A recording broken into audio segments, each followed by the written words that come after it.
फिर लोग कहते हैं मौलवी लोग कर क्या रहे। मैं आपसे एक बात अर्ज करूं मेरे भाई, ठंडे दिमाग से सोचना। हम बच्चियों की तालीम के भी मुखालिफ नहीं।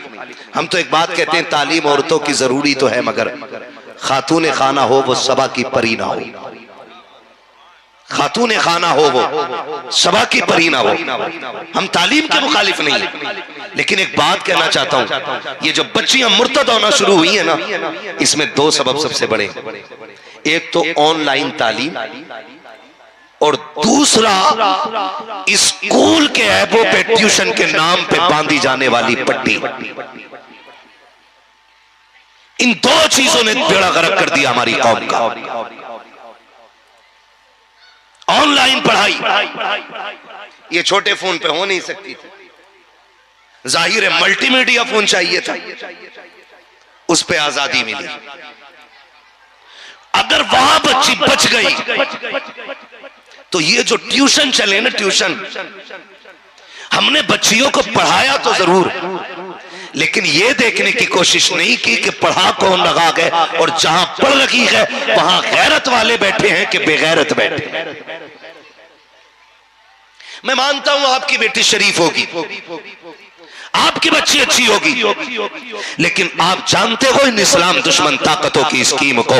जाओ कभी ट्यूशन देखो तो सही, जो ट्यूशन के रूम होते हैं, जो हाल होते हैं, उनके कंडीशन आप देखिए। सोशल मीडिया पे कुछ भी छुपा हुआ नहीं है। हमारी बच्चियां जाती हैं, जानबूझ करके नकाब वाली बच्ची को पहली बात तो नकाब उतरवा दिया जाता है। जब किसी एक बेटी का नकाब उतरता है, थोड़ी देर के लिए पूरी कौम चीख पड़ती है, फला स्कूल में बच्ची का नकाब उतारा गया, उस जगह बच्ची के कपड़े बदलवा दिए गए। मैं कहना चाहता हूं, ये थोड़ी देर के दर्द से कुछ नहीं होगा। क्या ये अच्छा होता कि इस दर्द को हमेशा के लिए दिल पर महसूस किया जाता।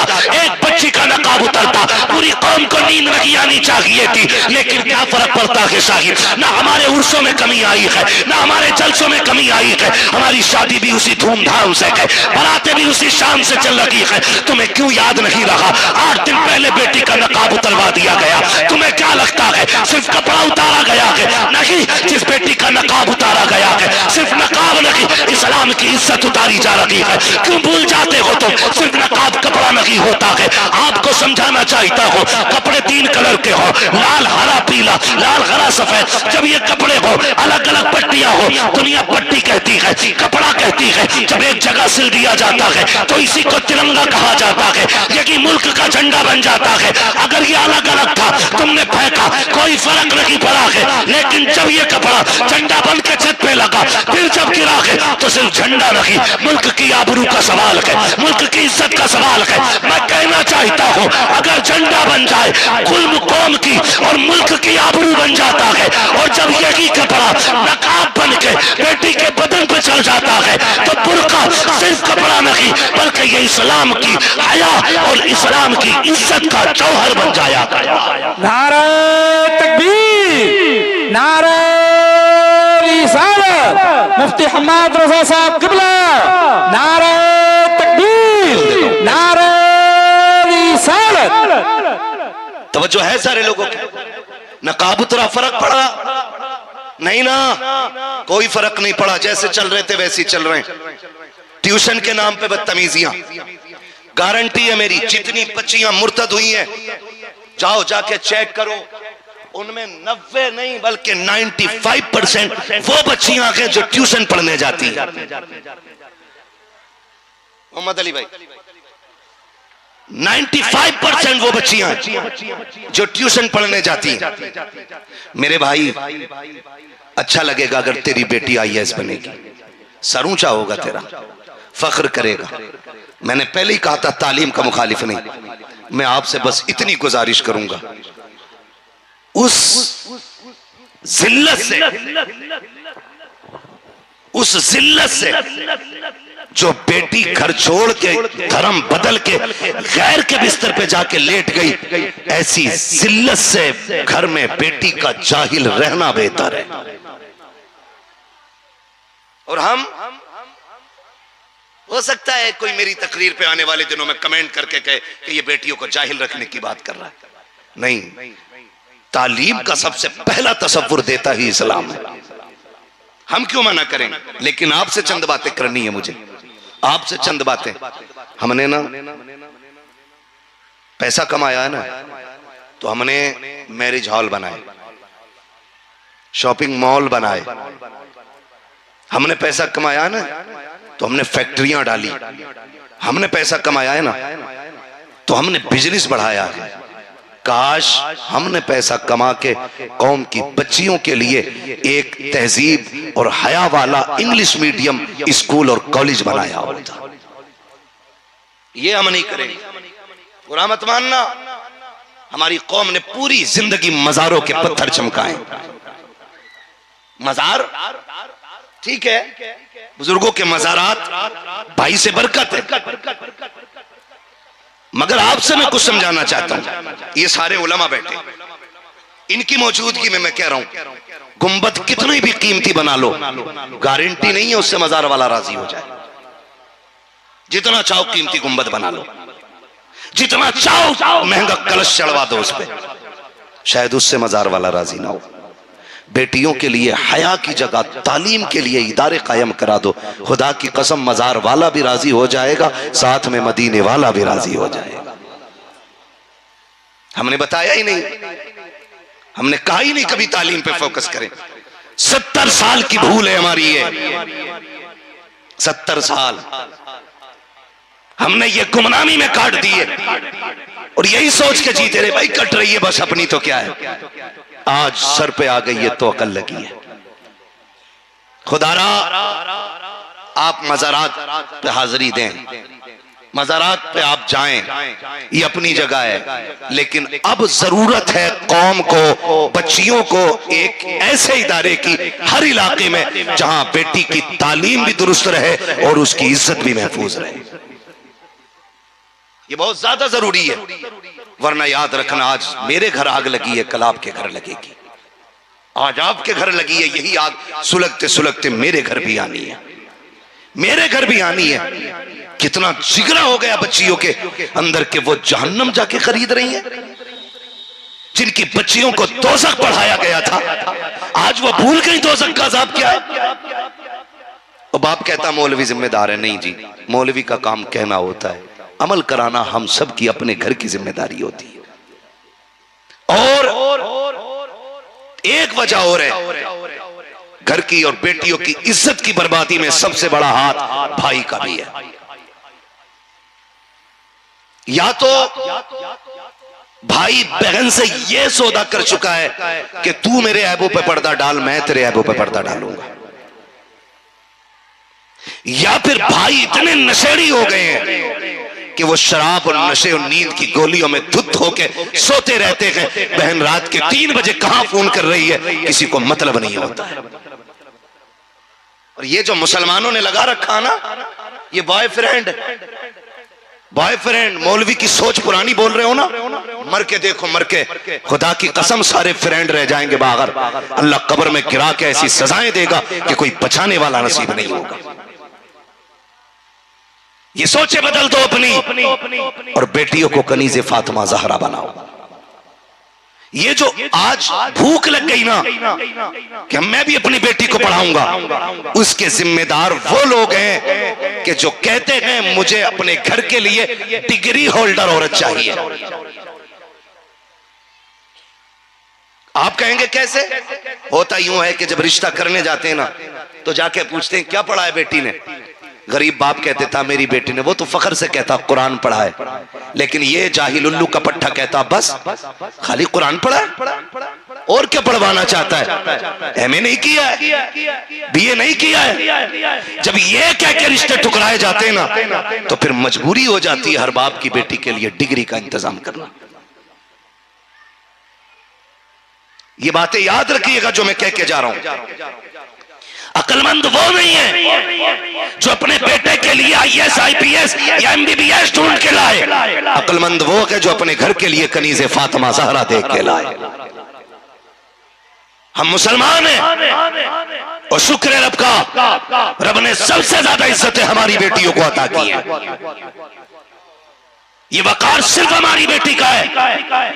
कभी नकाब के नाम पे जलील किया गया, कभी पर्दे के नाम पे बेटियों को टारगेट किया गया, कभी तलाक के नाम पे उन्हें बहकाया गया, कभी हलाले के नाम पे उनके जहनों को बदलने की कोशिश की गई। मैं खुदा की कसम खा के कहता हूं, जो इज्जत इस्लाम ने बेटी को दी है ना, वो आपको दुनिया में कहीं देखने नहीं मिलेगी। ये जो सब कुछ हो रहा है ना, हमारी नादानी की बुनियाद पे और हमारे जाहिल होने की बुनियाद पे हो रहा है। जब किसी ने कहा ना, हमारी बच्चियों से देखा, इस्लाम बेटी को 4 दीवारी में रखता है, 4 दीवारी में रखता है, उसे कैद कर दिया इस्लाम ने, तो बच्ची का जहन बदल जाता। बात तेरी सही है, बात तेरी सही है। खुदा की कसम, इस्लाम ने इज्जत बख्शी है नकाब के जरिए, पर्दे के जरिए। मैं तो खुल के ये बात कहता हूं, अक्सर फ्लाइट वगैरह में सफर रहता है, आप लोग भी चलते होंगे, जो लोग परदेश जिनका आना जाना है, उन्होंने भी देखा होगा कि एक फ्लाइट में कुछ भी नहीं तो छोटी से छोटी फ्लाइट में कम से कम 80 से 90 लोग रहते हैं, जो होती हैं 80 से 90, वरना 350, 500, 750 इस तरह से लोग होते हैं। लेकिन उनकी खिदमत करने के लिए कितनी औरतें होती हैं, लड़कियां? 4-5 लड़कियां। जर्नी है घंटे की, 2 की, 3 की, 4 की। मैं लोकल की बात कर रहा हूं। 4-4, 3-3 घंटे की जर्नी में आप देखिएगा। तुम बात करते हो इस्लाम ने जलील किया, इस्लाम ने पर्दा दे के औरत का वकार घटाया। मैं कहता हूं, तुम किस इज्जत की बात करते हो? औरत का हक है कि वो खुद जाकर के अपने सेल्फिश रखे, खुद अपने आप को संभाल सके।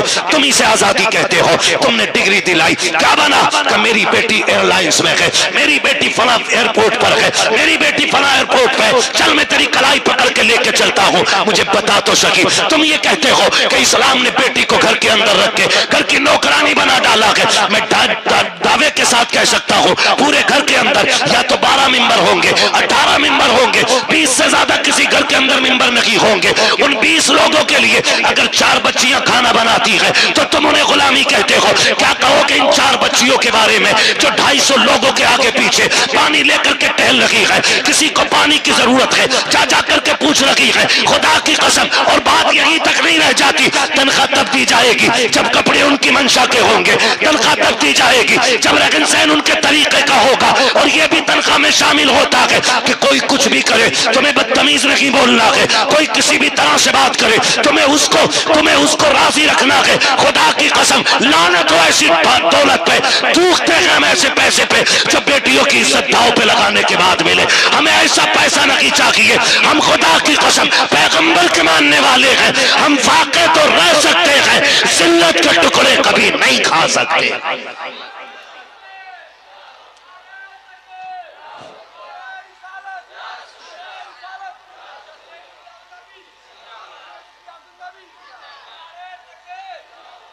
तो भाई, अपनी बच्चियों को दीन की तालीम दे। और अगर शौक है ना पढ़ाने का, तो जितना पैसा तुमने ना अपने शौक को नाजायज कामों में खर्च किया ना, ये बताओ हमारे इस इलाके में साल भर में कितने जलसे होते होंगे? इलाके के लोग बैठे हैं ना यहाँ पे, कुछ है? कितने जलसे हो जाते होंगे भाई? 8-10 हो जाते हैं कि नहीं? अच्छा, उन जलसों का पैसा गवर्नमेंट से आता है कि हम खुद अपनी जेब से करते हैं? बोले, डर रहे हैं ना? मत डरो, जिम्मेदार मैं हूं ना अपनी बात का। कहां से करते हैं हम? अपनी जेब से। किसी से फंड, कोई कंपनी, कोई गवर्नमेंट नहीं ना, कोई नहीं देता, अपनी जेब से करते हैं। तो जो कौम साल भर में अपने इलाके में 10 जलसों के लिए चंदा कर सकती है, वो एक बेटियों के इंग्लिश मीडियम स्कूल के लिए चंदा साल में एक नहीं कर सकती है? कर सकती है ना? तो फिर एक चंदा ऐसा करो जिसमें ऐसा स्कूल हो जिसमें पढ़ने वाली भी बेटी होगी और पढ़ाने वाली भी बेटी होगी। करें आप ये काम भी। और ये सिर्फ इतना कह सकते हैं उलमा, करवाने की गारंटी नहीं। हमारा काम बताना है, इनको जिम्मेदार ना ठहराइएगा। ये अजीम इदारा अल्लाह सलामत रखे, इसमें पढ़ने वालों को भी और पढ़ाने वालों को भी। इतना खुशी हुई, 60 बच्चे फारिग हो रहे हैं, सुभान अल्लाह। किसी किसी मदरसे में 60 सारे ही बच्चे होते हैं। इस इदारे ने कौम को 60 हाफिज कारी आलिम अता किए हैं। बहुत बड़ी बात है। अल्लाह इस इदारे को दिन दूनी रात चौगनी तरक्की अता फरमाए। आपने मदरसे और तालीम के हवाले से बात सुनी, थोड़ी सी बात मैं भी कर जाऊं। पहले ये बात बताओ, बच्चियों को हिफाजत से पढ़ाएंगे कि नहीं इंशाअल्लाह? तालीम से ज्यादा तरबियत पे ध्यान देंगे कि नहीं इंशाअल्लाह? देंगे इंशाअल्लाह? वादा करें इंशाअल्लाह, जोर से वादा करें इंशाअल्लाह। पढ़ाएंगे बच्चियों को तहजीब के साथ। बच्चों के एक एक मिनट का हिसाब लेना। वक्त होता तो इंशाअल्लाह मैं तफसील से बात करता, लेकिन ये जरूरी बात थी जो मैंने आपसे कह दी। जब कोई भी बच्ची जाती है ना तो दिल दुखता, जब वो इंटरव्यू में जानबूझ के पूछते हैं अब्बा का नाम क्या है, और जब वो कहती है ना मेरे बाप का नाम अब्दुल रहमान है, तो वो चोट यहां लगती है। खुदा रब बचा लो अपनी कौम को। अगर अब भी नहीं जागे तो कभी नहीं जागोगे। डॉक्टर इकबाल ने कहा था, ना संभलोगे तो मिट जाओगे हिंदी मुसलमानों, तुम्हारी दास्तां तक भी ना होगी दास्तानों में। इसलिए खुदारा अपनी बच्चियों को जो है महफूज करो, महफूज करो अपनी बच्चियों को। लाजिम है, मैं तालीम का इनकार नहीं करता, लेकिन लाजिम यह है बच्चियों को वहां पढ़ाओ जहां पढ़ने वाली भी बेटी हो और पढ़ाने वाली भी बेटी होनी चाहिए। आपके बच्चियों की कौन दोस्त है, कौन सहेली है, इस पे भी आपको फोकस करना पड़ेगा। आप उनके घर से गायब रहने वाले टाइम का हिसाब लें, लाजिम है। आज जो बच्चे हमारे बिगड़ रहे हैं ना, उसकी एक वजह यह हम बच्चों को वक्त नहीं देते। हमारा सारा वक्त बिजनेस बिजनेस बिजनेस बिजनेस। शाम को आए मोबाइल लिया, थोड़ी देर चलाया, लेट गए। कभी बच्चों में भी बैठ के देखा करो। याद रखो, शोहर घर में बादशाह होता है, औरत उसका वजीर होती है और बच्चे उस घर की रियाया होते हैं। पूरी एक सल्तनत होती है घर के अंदर। जो लोग समझते हैं वही घर चला भी पाते, बचा भी पाते, वरना न चला ही पाते हैं और न बचा पाते। शोहर कौन होता है? बाप कौन होता है? बादशाह। बीवी, जोर से बीवी। डर रहे हो क्या? नहीं, आपका चेहरा नहीं आएगा जो आपकी बीवी देख के आपसे कल हिसाब ले ले। शोहर कौन होता है? जोर से। और बीवी, बच्चे, रियाया। होता क्या है, बादशाह कहीं गया, मिल्कियत में वापस पलट के आया तो वजीर से पूछता, बता मैं तुझे छोड़ के गया था, मुल्क के हालात कैसे? तो वजीर एक एक बात सामने रख के कहता, सुनो बादशाह साहब, आपके पीछे फला कौम ने यह गलती की है, फला टीम ने यह गलती की है, उस तंजीम ने यह कमी की है। फिर बादशाह तलब करके हिसाब लेता है। तो जब इस तरह से नजर बादशाह की होती है तो मुल्क तबाह नहीं होते। और जब बादशाह मौज में रहे, सफर करता रहे, रियाया में आग लगती रहे, तो मुल्क बचेगा कि तबाह होगा? बोले तबाह हो जाएगा ना। तो बाप एक बादशाह है, बीवी से आके पूछे, बता मैं तो बाहर कमाने गया था, बता बेटा कितनी देर बाहर रहा है, बेटी ने कितने काम किए हैं, बता बच्चियों ने नमाज पढ़ी है कि नहीं पढ़ी है, बेटे ने नमाज पढ़ी थी कि नहीं पढ़ी थी, काम से गया था तो कितनी देर में आया था। अगर औरत शोहर के साथ वफा करे, और हक यह है कि वजीर वफा करे बादशाह के साथ, तभी सल्तनत बचती है। अगर बच्चों की खता पर माएं पर्दा डालेंगी तो घर बर्बादी से नहीं बच सकते हैं। अगर माएं बच्चियों के साथ तरफदारी करके उनकी गलतियों को शोहर से छुपाएंगी, एक दिन खून के आंसू रोना पड़ता है। इसलिए मैं बेटियों से कहना चाहूंगा कि तुम घर की मलका और वजीर हो, शोहर तुम्हारा बादशाह है। अगर बच्ची खता करे तो उसकी हमदर्दी में पर्दा मत डालना, वरना खून के आंसू रोने पड़ेंगे। अपने बादशाह से जो बात है कह दे, इसलिए कि मुल्क को जितने अच्छे तरीके से बादशाह संभाल सकता है, कोई दूसरा नहीं संभाल सकता है। तू ये मत सोचना मैं कल संभाल लूंगी, बच्ची के डांट दूंगी, तेरी एक सरासी लापरवाही पूरी कौम को शर्मिंदा कर सकती है। इसलिए मैं कहना चाहता हूं, अपने घरों को सल्तनत का निजाम दो। औरतें शोहरों से वफा करें, बहन भाइयों से वफा करें, भाई बहनों से वफा करें। जब रिश्ते वफादारी में आकर के एक चमन बनता है, खुदा की कसम इसी चमन के अंदर रहते हुए दुनिया में अल्लाह घर को जन्नत का नक्शा बना दिया करता है। लेकिन ये नहीं। अब आपसे आखिरी गुजारिश, ये दीन जो हमने सीखा और सिखाया, असरी तालीम से लोग मुहज्जब होते तो अबू जहल को मुहज्जब होना चाहिए था। अगर असरी तालीम से लोग मुअद्दब होते तो अबू लहब को मुअद्दब होना चाहिए था। उनके पास असरी तालीम थी, दीनी तालीम अबू बकर सिद्दीक के पास है। दीनी तालीम फारूक आजम के पास है, दीनी तालीम उस्मान गनी के पास है। आप इनकी जिंदगी को देखिएगा। हम इस बात के मुखालिफ नहीं कि हमारे बच्चे IAS IPS ना बने। हम चाहते हैं हमारे बच्चे IAS भी होने चाहिए, IPS भी होने चाहिए, लेकिन रोना इस बात का है कि जो बच्चे बड़ी यूनिवर्सिटीज में चले गए वो एक्स मुस्लिम बन गए। किसी ने कहा मैं खुदा को नहीं मानता, किसी ने कहा मैं कुरान को नहीं मानता, जबकि वो या तो तेरे घर से पैदा होने वाले बच्चे हैं या मेरे घर से पैदा होने वाले बच्चे हैं। कभी जाना हो बाहर तो आप देखिएगा, मोहम्मद अली भाई, जावेद भाई, अजहर भाई, बेंगलोर जाना हुआ, केरला जाना हुआ, स्कूल के बच्चे आए, उन्होंने आकर के ये दर्द दिल रखा कि हुजूर का कलमा पढ़ने वाले लोग आज इस्लाम दुश्मन हो गए हैं। कितनी बेटियां इस्लामी नाम उनके हैं, अब्दुल रहमान की बेटी है, कोई इरफान की बेटी है, कोई अब्दुल रशीद की बेटी है, लेकिन आज उसका दावा यह है मैं खुदा को नहीं मानती हूँ। वो कहने लगा मुझसे, वो भी स्कूल का साइंस का स्टूडेंट था, उसने कहा जनाब ये बताइए ये बीमारी फैलने की वजह क्या है और इसको रोका कैसे जा सकता है।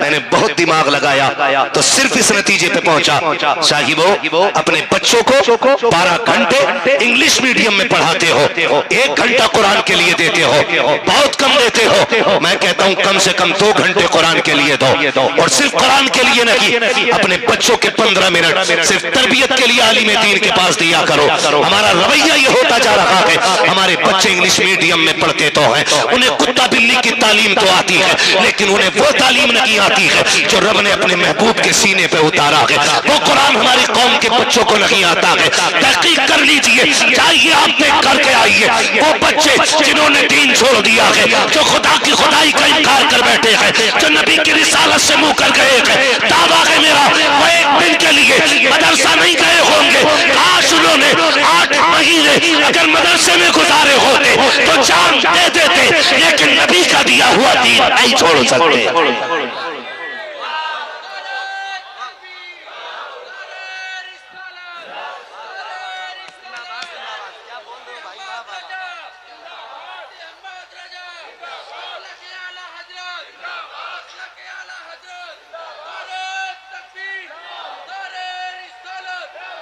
हमारे बच्चे मदरसे जाए क्यों? दादा ने पहले ही कह दिया था मौलवियों से दूर रहियो, इनकी सोच बड़ी पुरानी होती है। मैं कहता हूं लिमिट में और औकात में रह के बात कर। खुदा की कसम हम शुक्र अदा करते हैं हमारी सोच पुरानी है, लेकिन 2000 साल पुरानी नहीं, 1400 साल पुरानी है, सिर्फ 1400 साल पुरानी है। हमारी सोच वो है जो हमें नबी ने दिया है। हाँ, तो हमने तो पहले ही कह दिया मौलवियों से दूर रहियो, इनकी सोच पुरानी है।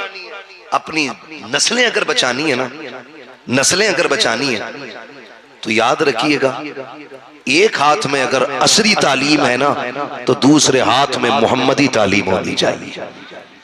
ये बता के जा रहा हूं, मैं तालीम का मुखालिफ नहीं, खुशी होती है IAS बनो IPS बनो, हक है तुम्हारा। अब हम भी जानते हैं ये दौर बारूद और बम का नहीं है, अब दौर कलम का आया है। वो कौम आगे जाएगी जिसके हाथ में कलम होगा, ये भी सोच लीजिएगा। वो कौम आगे जाएगी जिसके हाथ में कलम होगा। एक बदतमीज शाइस्ता या शगुफ्ता नामी सोशल मीडिया पर आके बकवास करती है, वो कहती है कि मदरसे अपनी कौम को पीछे धकेल रहे हैं, मदरसे अपनी कौम को तबाही में लेकर के जा रहे हैं। अभी 3 दिन पहले की बात है, मैं चैलेंज करता हूं तमाम बदतमीज बच्ची और बच्चों को जो इस्लाम के खिलाफ बकवास करते हैं, खुदा की कसम जो लाल मदरसों ने दिए थे ना वो यूनिवर्सिटियों ने नहीं दिए। लिखो मेरी बात और मैं बताने लगा हूं, फजले हक खैराबादी मदरसे का लाल है। हाँ, फजले हक खैराबादी मदरसे का लाल है। अल्लामा किफायत अली कादरी मदरसे का लाल है। अशफाकुल्लाह खां मदरसे का बेटा है। हो किधर, हो किधर? मदरसे पीछे धकेल रखे।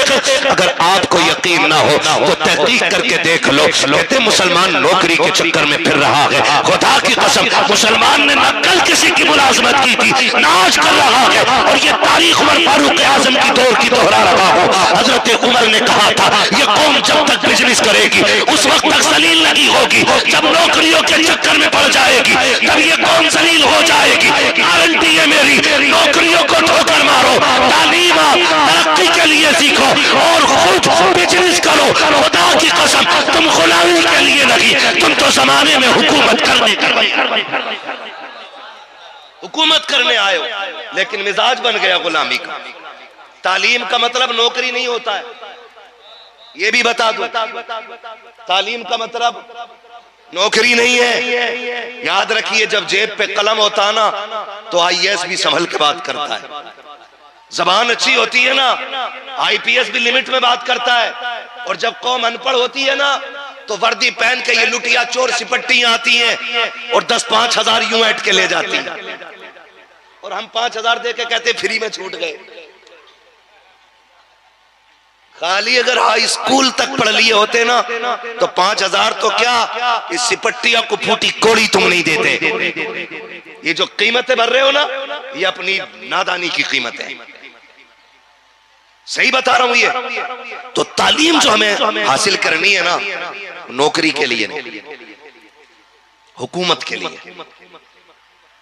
इल्म सीखें आप, उससे नस्लें अच्छी होती हैं, मुआशरा संवरता है। और सबसे बड़ा काम मुआशरे को संवारना है, ये याद रखिएगा। हमारी कौम ने शुक्र रब का कि अपने मदरसों के साथ मजबूती से खड़े, लेकिन रोना भी एक बात का,